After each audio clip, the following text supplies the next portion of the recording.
All right. Good evening, everyone. My name is Jackie Hastings, and I'm really excited to finish up today's book that we've been working on, Get Over Yourself. And it's always funny. I swear I say this every time that I get the opportunity to lead book club, that I swear that the chapters were put in my study for what's going on in my life. So chapter 14 is taking care of you along the way. And one of the things that we were talking about in this chapter is how you have to take care of yourself.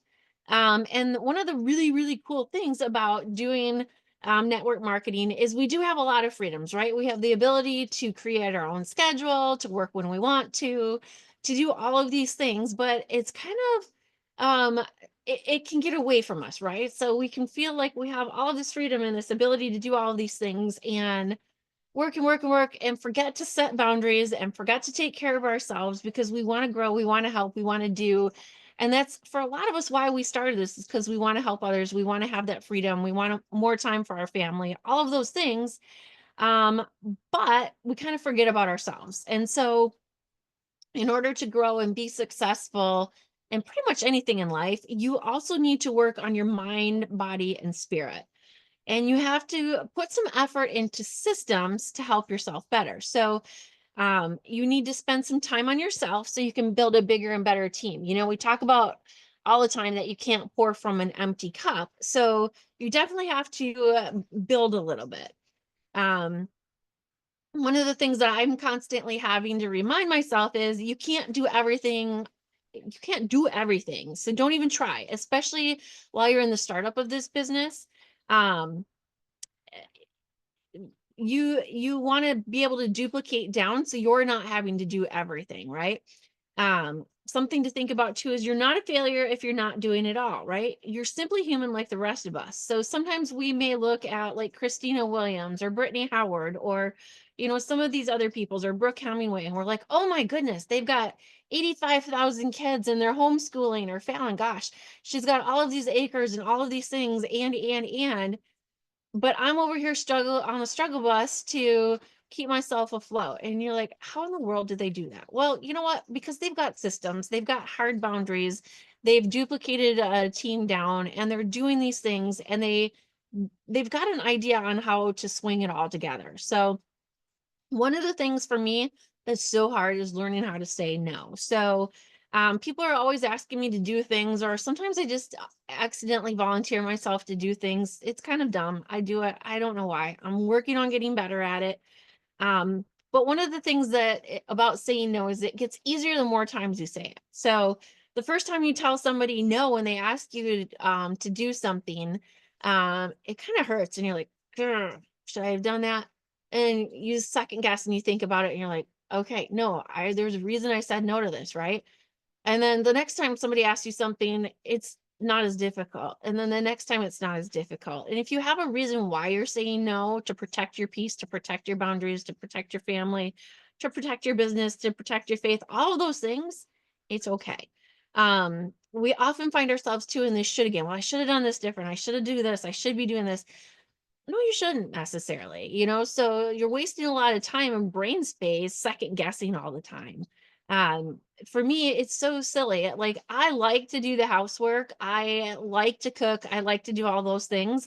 But when we talked about earlier in the chapters of this book where you started to figure out how much your hourly rate is, um, is it worth your time and money spending 5 hours cleaning your house at, even $500 or even $50 or whatever it is, if you could spend, $20 spent paying somebody to clean your house, or, you could pay your kids, you could do some different things.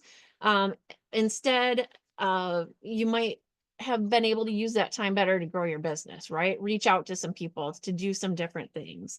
Um, so those are some things that we really have to think about. One of the things that's really hard for me too is saying yes to help. So um, I'm not always great about asking for help. I'm not always great about allowing others to help me. Today was a really good example of that. Even my daughter had a flat tire, and I could have taken that tire off myself, or I could have inflated it and driven it over. But you know what? I asked my husband for help. I said, you know what, Taylor, I'm going to pick you up. I'm going to take you back to school and we're going to wait for dad to get out of work and we're going to do this together. Why are we going to prove a point that we can do something just because we can when that's not the best use of our time, right? And I was like, yeah, I can change a tire. I've done it before. My daughter could change a tire. She's done it before. But is it the safest option? Is it the best option?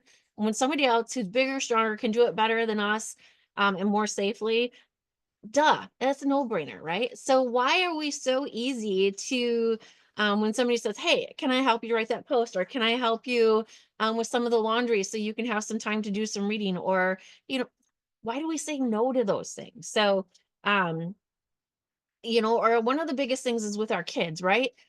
It's so hard. We work so hard to have these kids. We love them. We feel that we're the best providers for them, but we're not always willing to say, you know what, hubby, or you know what, I'm going to pay somebody to watch my kid, a babysitter, for a couple hours.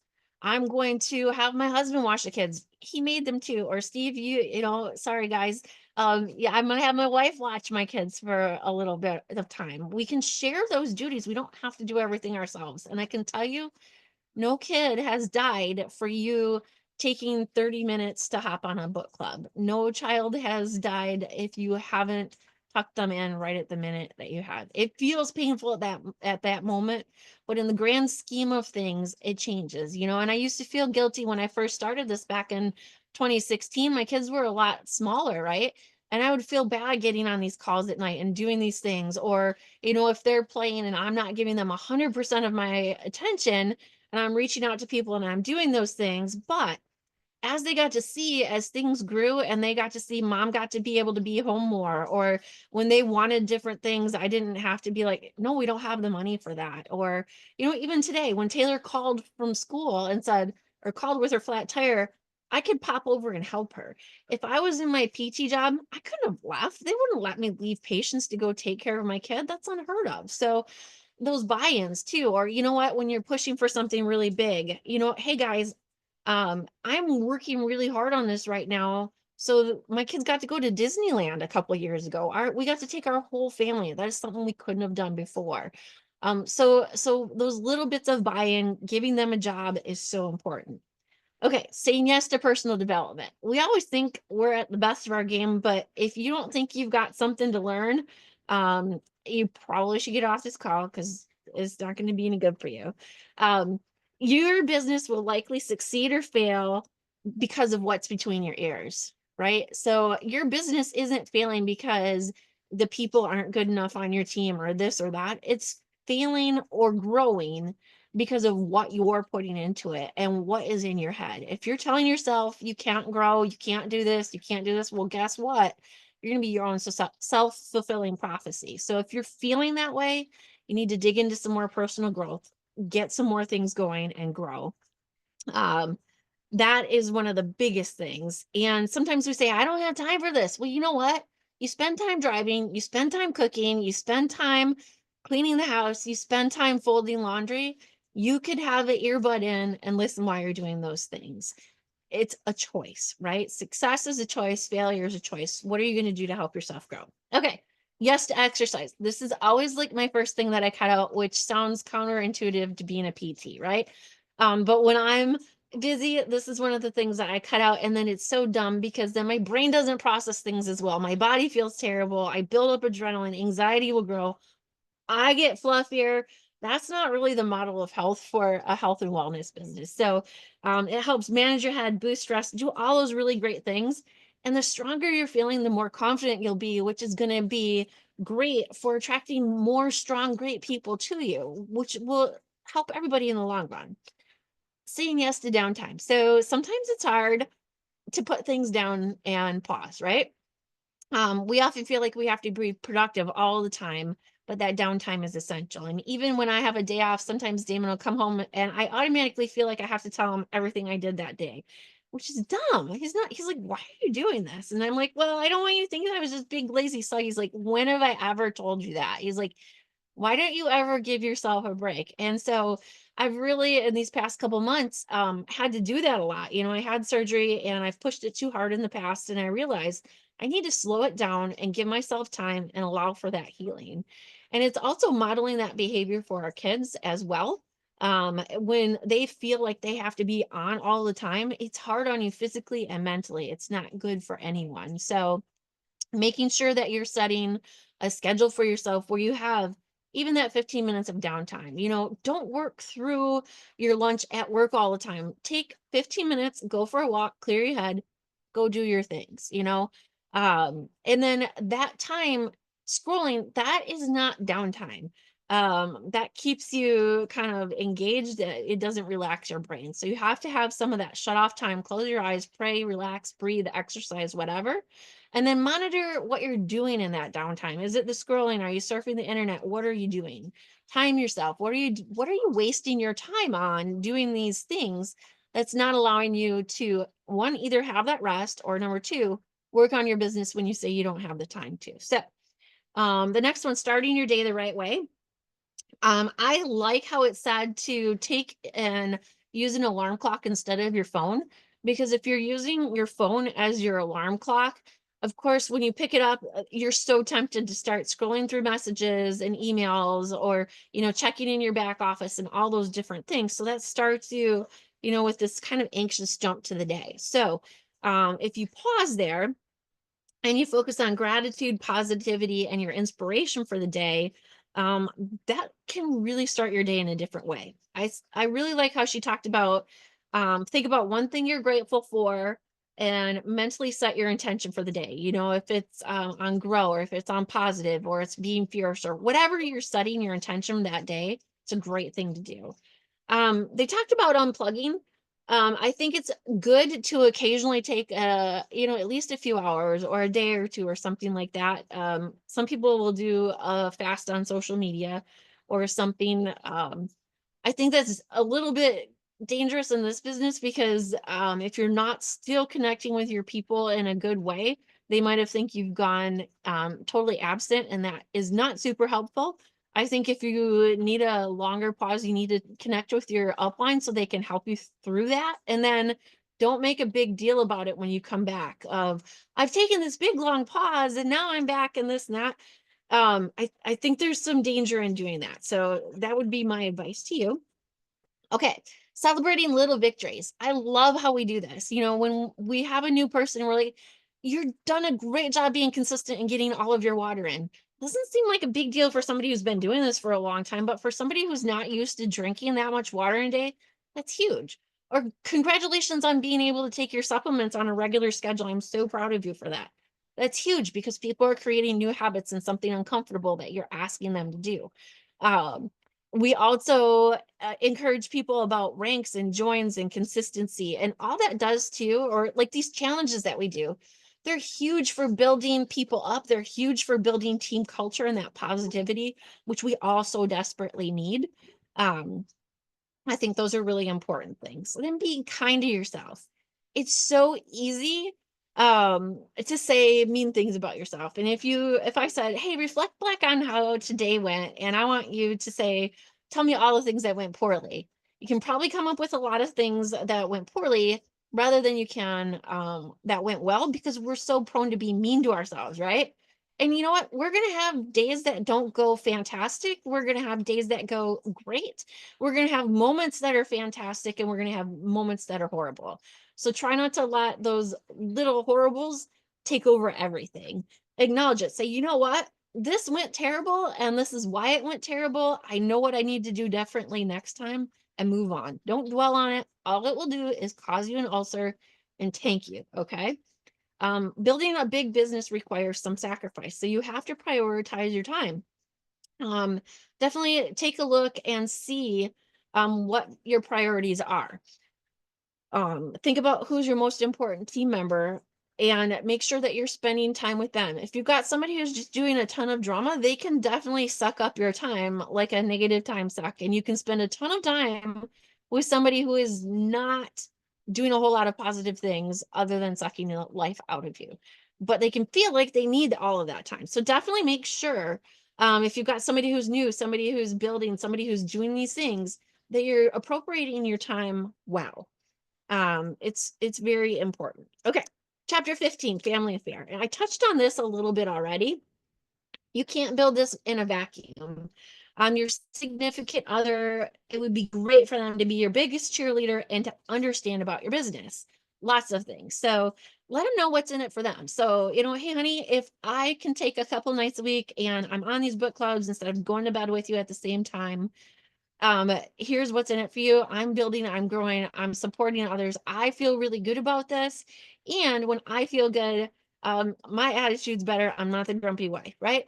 Not being the grumpy wife means things are better at home in lots of different ways. And also, if I'm bringing in extra income, you don't have to work as hard on this. You don't have to scrimp and save. We can go out to dinner tonight. We can do these different things that we might not have been able to do otherwise.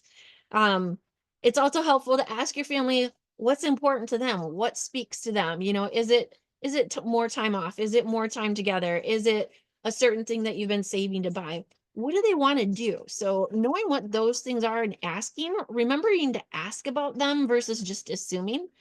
Some people assume that retiring their spouse is what their spouse wants. Not all spouses want that, and not every team member wants that. Not everybody wants to do those things. So making sure that you're asking, is this something you want to do? Or do you want to just have a little bit more freedom? So recruiting your husband or wife into this too, making sure they are understanding what you're doing, and then they'll start sharing a little bit about it with their friends accidentally. They're a great referral source for you when their friends see that you're going on these vacations, or you're doing this, or you're getting this, or when you're looking and feeling better than you have in a long time, or your spouse is going, we've been having a lot of really good times together, and maybe that's not something you've been doing for a while because you haven't been feeling great. That's huge. Even if your spouse is maybe losing some weight or decreasing some of that inflammation and isn't snoring so much, that's huge. Goodness sakes, right? So definitely talking about those things that seem minuscule but end up being huge. So also asking your husband to or wife to connect you to their people. If you refer back to the book, I'm not going to read them to you, but there's a lot of great verbiage for asking them to connect you to their people, to their spouses, to different things. And it's a win-win situation for everyone. Um, okay, unfortunately, sometimes we run into some not so supportive hubbies or wives. Um, Sometimes it scares them when they start to see you making a bunch of money, or sometimes it scares them when they start to see that maybe you're taking a little bit of time away from them, and they're like, who is this new network of people that you're connecting with? I don't know these people. What is going on? It can be a little scary. So making sure that you're talking to them about that and explaining a little bit more. Um, Once the money starts coming in, a lot of times it gets their attention.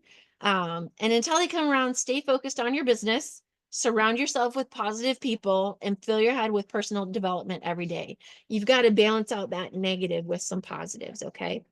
Make your kids part of your business, and it doesn't mean you have to hire them, but they can do some little work. They can pick up, they can do some things. You can ask them to work quietly or watch a movie or do different things while you're working on your business. So when you get that buy-in and they see what they can get, like when my kids got to go to Disney, they were all about it, man. Chapter 16, poopy on fear. Okay, so the biggest thing that holds us back is fear. It's uncomfortable. We don't like it. It will keep you from success. I love when they talk about how if you watch a kid, they like are ready to crush the world. I mean, think about some of the outfits that they wear. It's one of the things I love about being in school. You'll see these kids come in with the most bizarre outfits on, and they're dancing and they're singing, and they're doing their thing down the hallway, and they don't give a rip about what anybody thinks because they haven't learned that they should. And if we could only keep that in our heads and not give a rip about that, we would be so much further ahead. So um keep on that. Fear is emotional. It's not intellectual, it's not intellectual, pragmatic, or rational. It hates the uncertain outcome. So courage is routinely required to build our business. So being brave in spite of fear is huge. If you need working on that, you've got to work on some more personal growth.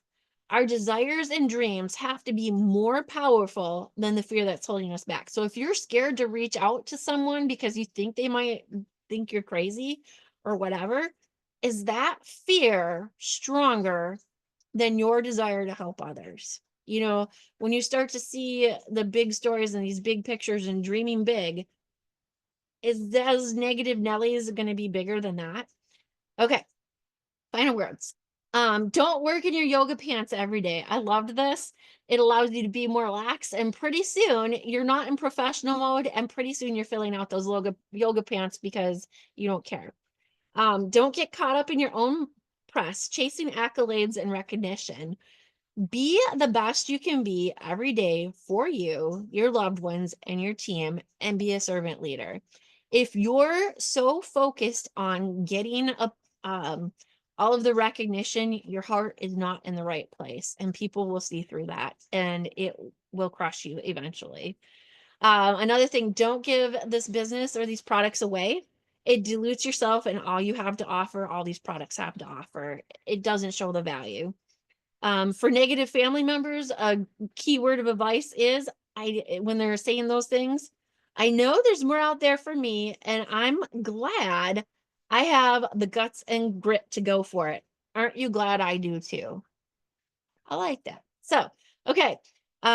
So again, believe in yourself, follow your dreams. Look at a kid, think of that model, and those are the main points I had from these chapters. I'll open it up to anyone who has to offer anything.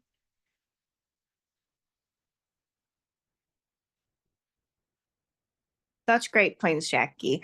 I wanted to kind of touch base a little bit on prioritizing your time. So if you and your husband or your wife sit down and like go through like what is important to you in your life, whether it's prioritizing the business, prioritizing family time, prioritizing like personal growth, and then whatever comes up, if it doesn't align with those values, you can say no to it, even though it may be something fun or something you want to do. Looking and just checking yourself on, what you're prioritizing and only saying yes to things that will, enhance those. That's a great way to keep yourself from saying yes to everything and burning yourself out.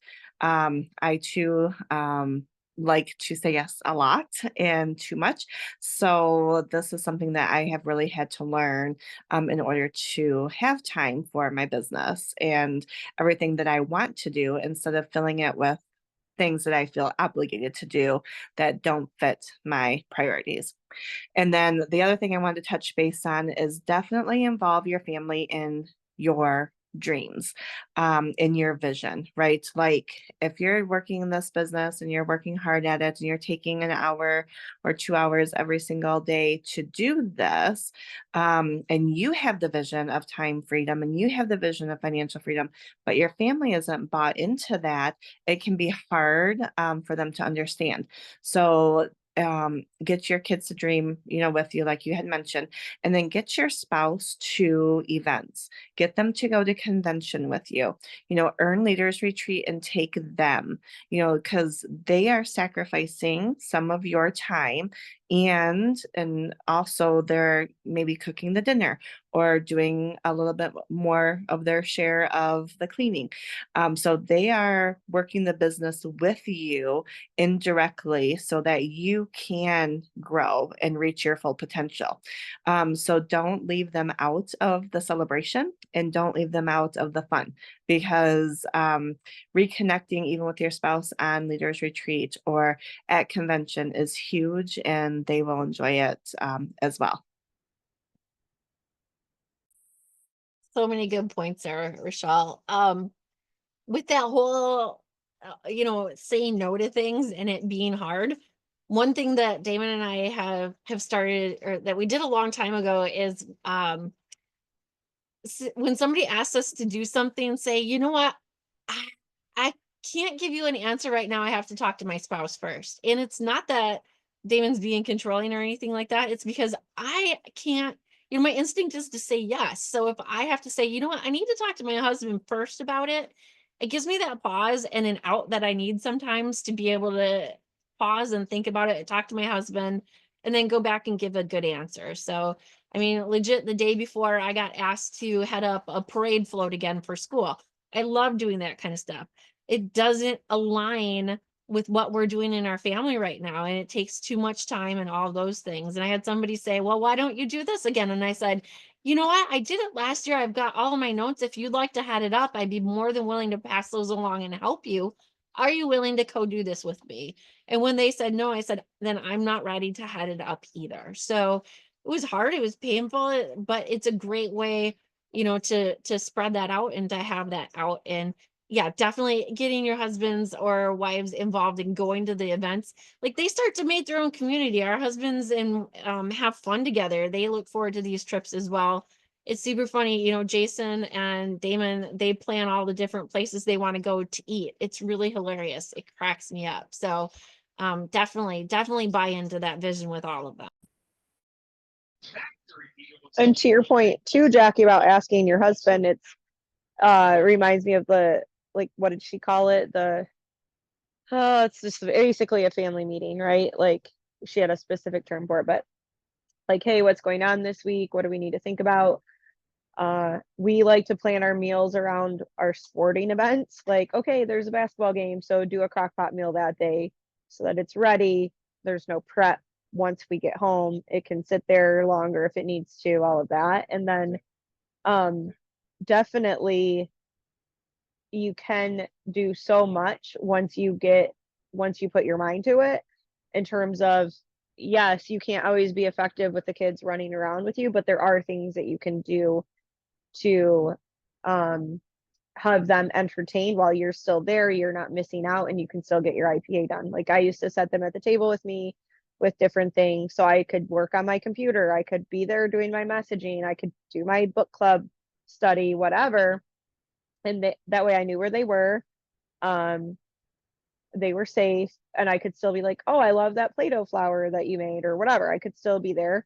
Or I would set up like different playthings for them during those times. And so you can do a lot. I mean, she does make a good point too. Like if you're doing all these calls, and when you have, those welcome calls and those coaching calls, like, yes, those are times where you definitely don't want to have to be interrupted, but there's so much that you can do with them, with you. Fallon used to listen to Eric Worre with the kids in the car or while she was making dinner every night, keeping your planner near you when you are cooking, when you're doing things, because that's when we start thinking. Like if I'm doing dishes, if I'm cooking, then I'm like, oh, I should talk to so and so. Okay, let me go write it down.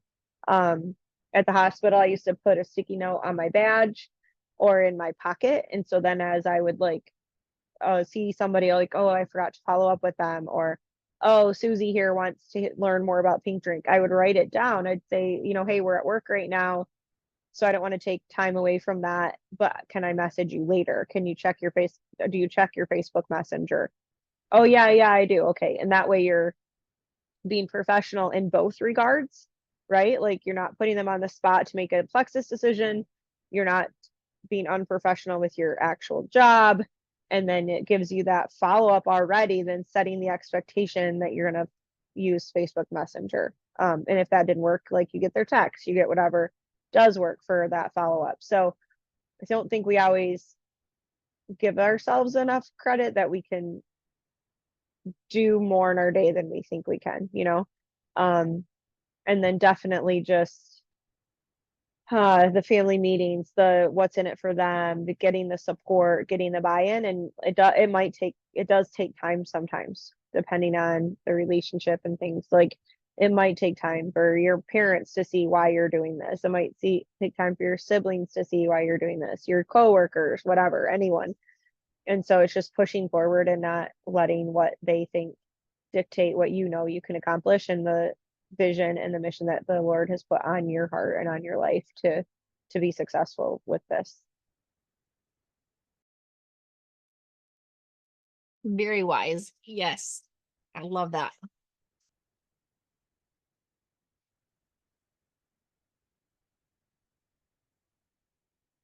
And definitely events, like you said, like earn the leaders retreat and get your spouse there for sure. Huge it's fine. Huge belief building and support there, and so much fun. We shall all get our spouses there.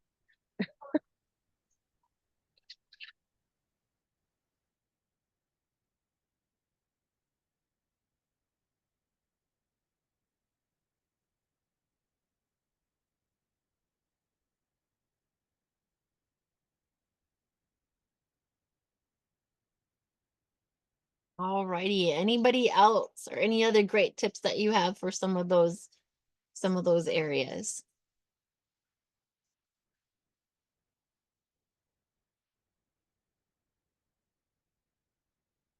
Alrighty. Well, I thank you all. I'm going to go ahead and stop the recording here. Hang on.